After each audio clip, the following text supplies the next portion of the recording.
Salut camarades. Aujourd'hui on va parler d'un véritable ovni de l'animation japonaise, et parfait représentant des années 90, avec le mystérieux et perturbant Serial Experiment Lane.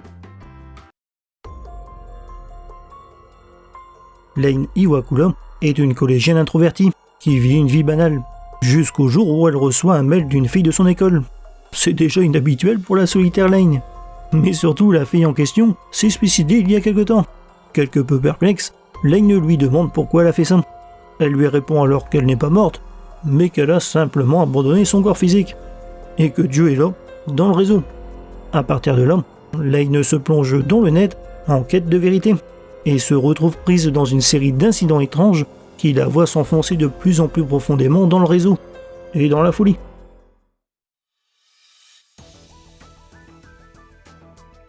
Serial Experiment Lane est donc une série diffusée en 1998, créée et produite par Yasuyuki Ueda, qui est également le producteur de Eban Renmei, Technolize ou encore Hellsing Ultimate, et le studio Triangle Staff, à qui l'on doit entre autres Macross Plus, Neonder 7 et Colorful. Elle fut réalisée par Ryotaro Nakamura, également réalisateur de Kino no Tabi et Ghost Hound, avec au scénario Chiaki Konaka, qui est également le scénariste de Technolize, Ghost Hound ou encore Armitage. L'anime est classé comme un cyberpunk, genre alors tendance dans les années 90, ravivé par le développement de l'informatique grand public et l'arrivée d'Internet. Mais quand on pense cyberpunk, on pense à des œuvres comme Blade Runner, Akira ou Ghost in the Shell. Bref, des mondes très avancés technologiquement et chaotiques, pas mal éloignés du nôtre. Or Lane, c'est totalement l'inverse. Il utilise une approche originale. D'ailleurs, on peut même dire que c'est plus une œuvre cyber que punk. L'histoire a été construite comme une histoire d'horreur psychologique, tout en reprenant l'atmosphère sombre et lugubre de la culture underground otaku des années 90, fortement marquée par la crise économique japonaise, qui fut le terreau pour de nombreuses œuvres pessimistes et perturbantes. Lane est une excellente représentation des craintes pour l'avenir et de la perte de repères de la société japonaise de l'époque, ce qui lui donne un aura particulier. Lane n'a jamais été un animé ordinaire, il a toujours été présenté comme un animé alternatif, que ce soit par sa réalisation ou par ses thèmes. Et des thèmes, il en a un sacré paquet, surtout pour un animé qui est finalement assez court. En tant qu'œuvre cyberpunk, il parle évidemment de l'impact des technologies sur la société, mais il le fait de façon très approfondie et crédible, certains diront même prophétique. Mais il faut bien se rappeler qu'au moment de la diffusion, seuls 25% des ménages japonais avaient un ordinateur, et quasiment personne n'avait encore internet. Du coup, de nombreux éléments étaient encore très avant-gardistes, mais ils ne se contentent pas de parler de l'aspect technologique de la chose, et abordent de nombreux éléments philosophiques et sociétals, comme le libre arbitre, la solitude, l'identité, l'existentialisme, la religion, ou encore l'évolution. Mais il y a tout de même 3 gros thèmes qui se détachent et forment le cœur de l'œuvre. La communication, au sens large. L'écrivain Konaka a déclaré qu'il voulait directement communiquer les sentiments humains, et le réalisateur Nakamura a voulu montrer au public la longueur d'onde multidimensionnelle du moi existentiel, la relation entre soi et le monde. Vaste programme en perspective. Ensuite, l'inconscient collectif à l'heure du web. C'est peut-être même le thème central de toute la série. Pour ça, ils ont repris le concept de structure de la psyché prôné par Carl Gustav, le fondateur de la psychologie analytique. Les fameuses couches dans Lane, avec le moi, le conscient, l'inconscient personnel, l'inconscient collectif, et pour finir l'inconscient archaïque, qui est la partie de l'inconscient collectif qui ne peut être connue. En gros, Lane attaque tout ce que nous utilisons pour concevoir la réalité. D'ailleurs, la réalité est une notion très relative dans Lane. La réalité et le net se mélangeant jusqu'à devenir totalement indiscernables. Ce n'est pas juste une histoire de monde virtuel indiscernable de la réalité, comme on le voit dans pas mal d'œuvres. Ici, tout est basé sur le vague. Il n'y a même aucune garantie que rien de ce qui nous est montré soit vrai. Après tout, nous ne voyons le monde qu'à travers Lane, et donc de sa subjectivité. D'ailleurs, le personnage même de Lane est l'incarnation de tous les thèmes de l'anime. Elle est difficile à cerner, et donne l'impression de ne pas s'intégrer dans son monde. Et ce n'est pas juste une histoire de timidité ou de caractère discret. Plus la série avance, et que les phénomènes étranges deviennent de plus en plus fréquents, plus la personnalité de Lane semble se modifier. Elle s'affirme et s'exprime plus librement, mais en même temps, elle devient de plus en plus ambiguë, voire agressive. D'ailleurs, les personnages eux-mêmes parlent comme s'il y avait deux Lane. Et dès le début, on ne sait pas vraiment qui est Lane. On en vient même à douter sur combien il y en a. Elle-même est complètement perdue. Alors c'est dire pour nous. A noter que pour faire contrepoids, il y a le personnage d'Alice, qui est le deuxième personnage le plus présent derrière Lane. Elle est beaucoup plus terre-à-terre et incarne le bon sens commun et la normalité. Pour explorer tous ces termes, ils ont utilisé des sources d'inspiration vraiment très variées, comme la littérature, l'histoire de l'informatique et même les théories du complot. Konaka se décrivant lui-même comme un écrivain d'horreur, ses influences vont de L'Exorciste à La Maison des Damnés. Il est aussi fort influencé par le cinéma de Jean-Luc Godard.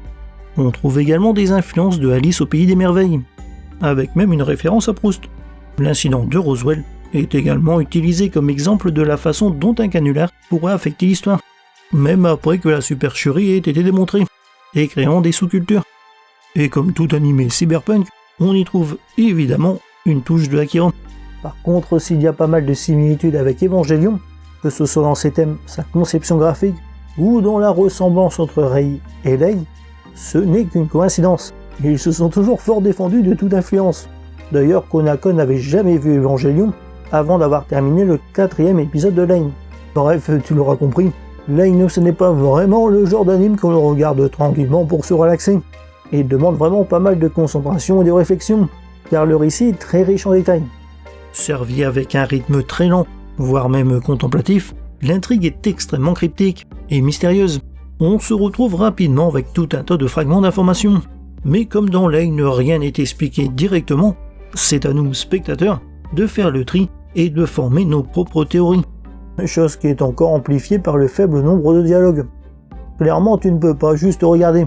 Il y a vraiment un travail de réflexion à faire. Non.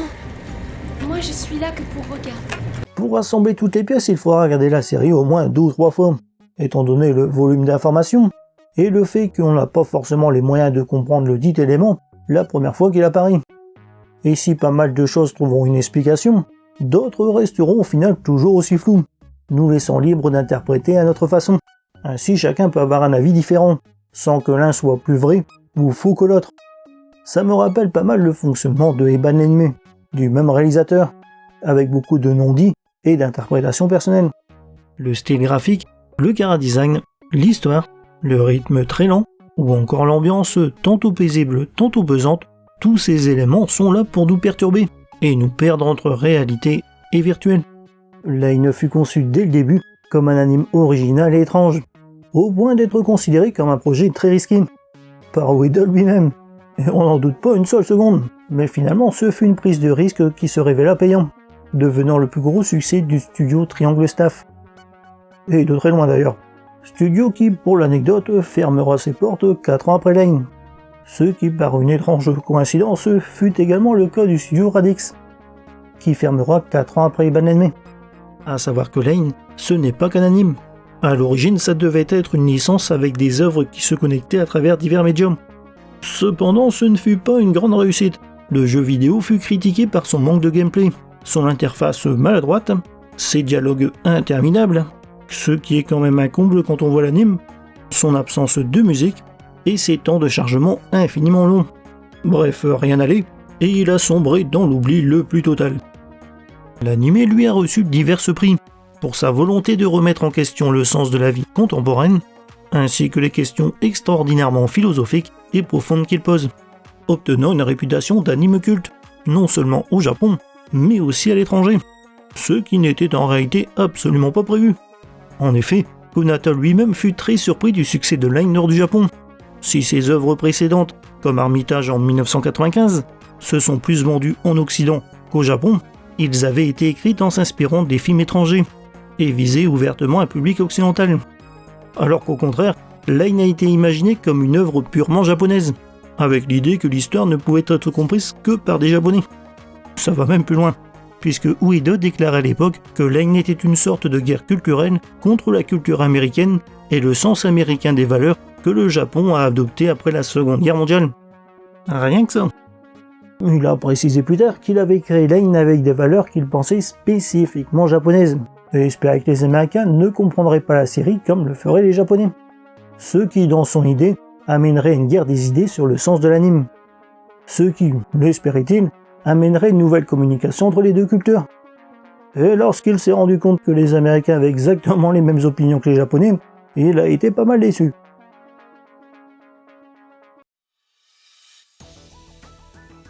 Juger de la qualité visuelle d'un animé des années 90, ce n'est jamais un exercice évident.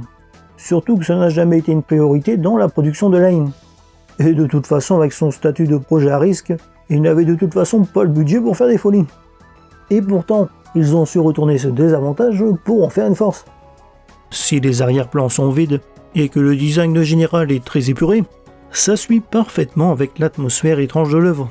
C'est tout aussi simpliste que pertinent, avec également un gros travail sur les angles de vue et le cadrage, qui lui donne un style vraiment unique et inimitable. Si certains plans ont assez mal vieilli, d'autres sont toujours très efficaces. Il ne faut pas s'attendre à en prendre plein la vue, ce n'est clairement pas l'objectif. C'est très caractéristique des animés sombres et pessimistes du milieu des années 90 et début 2000. Le chara-design, lui, est en grande partie l'œuvre de Yoshitoshi Abe. Il s'agissait alors de la première collaboration entre lui et Yasuyuki Ueda, duo qui travaillera ensemble sur des animes qui marqueront le début des années 2000, Nya Under 7, Eban Nenme et Texnolize. Il faut savoir que Abe a un style vraiment très à lui, peu influencé par le style manga. D'après ce qu'il a dit, enfant, il n'a jamais lu de manga. C'était interdit chez lui. Du coup, ce n'est pas un habitué des chara-design fantaisistes, des coupes et des couleurs de cheveux surnaturelles, ou encore des yeux immenses si courants à cette période. On a ici un chara-design assez réaliste et crédible, surtout pour un animé où il y a tant de choses surréalistes. Le design de Line a tout de même quelques particularités. Sa coupe de cheveux distinctive a pour but de créer une asymétrie, reflétant la nature instable du personnage. Et ses yeux globuleux peuvent rapidement devenir flippants dans certains plans. Tout ça nous donne un visuel unique, qui, encore une fois, ne plaira clairement pas à tout le monde, mais s'accorde incroyablement bien à l'atmosphère sombre et étrange de l'œuvre. Soulignons également la grande qualité de la remasterisation Blu-ray, une remasterisation qui a demandé plusieurs années de travail, et qui permet de regarder une série aussi ancienne que Line dans de bonnes conditions, même aujourd'hui. Il ne faut pas oublier qu'à cette époque, il était encore très rare d'avoir des éléments numériques dans les animés télévisés. Ainsi, les coupes numériques qui pouvaient être produites en 1998 n'étaient que des images de faible qualité. La remasterisation a permis de les recréer en haute définition. Pour les musiques, il n'y a pas grand-chose à dire. Elles s'illustrent surtout pour leur absence. Tout comme pour le visuel, on a ici quelque chose de très minimaliste. Rares sont les animes aussi avares en musique et en dialogue. Limite, on passe plus de temps à écouter des crépitements électriques et des bruits de pas qu'autre chose. L'ambiance sonore repose vraiment beaucoup sur le bruitage, ce qui, encore une fois, est assez unique et déroutant, ce qui contribue beaucoup à renforcer son atmosphère, ainsi qu'à rendre l'anime mémorable. A noter également un opening en anglais, ce qui, encore une fois, est loin d'être habituel. Pour le doublage, le plus notable vient bien sûr de Line.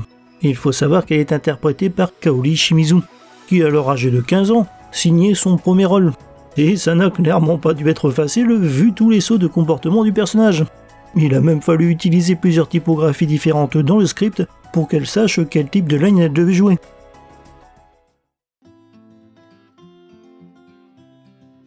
Peu accessible au premier abord, Serial Experiments Line fait partie de ces très rares animés qui n'ont pas peur de bousculer les habitudes des spectateurs et des financeurs, avec un esthétisme et un scénario unique, parfaitement ancré dans la démarche artistique de son créateur. C'est une œuvre qui s'affranchit totalement des stéréotypes de l'animation japonaise, nous offrant une expérience unique, nous plongeant dans un univers mystérieux et angoissant, malgré son âge et son côté underground, qui ne favorise pas vraiment sa visibilité auprès d'un grand public. Line reste un grand classique incontournable de l'animation japonaise. Dans le genre réalité tordue, difficile de faire l'impasse sur Perfect Blue. Autre grand classique sur le thème de la perception de la réalité, Paranoia Agent utilisant plus une approche psychologique, là où Line utilise la philosophie. Possède de nombreux thèmes en commun avec Line, ainsi qu'une grande partie du personnel clé. Bien plus fantaisiste, moins sombre, mais plus poétique. Il s'agit d'une œuvre incontournable, parfaitement dans le style du duo Ueda-Abe. Mine de rien, il possède pas mal de similitudes. Voilà, c'est la fin de cette vidéo. Merci de l'avoir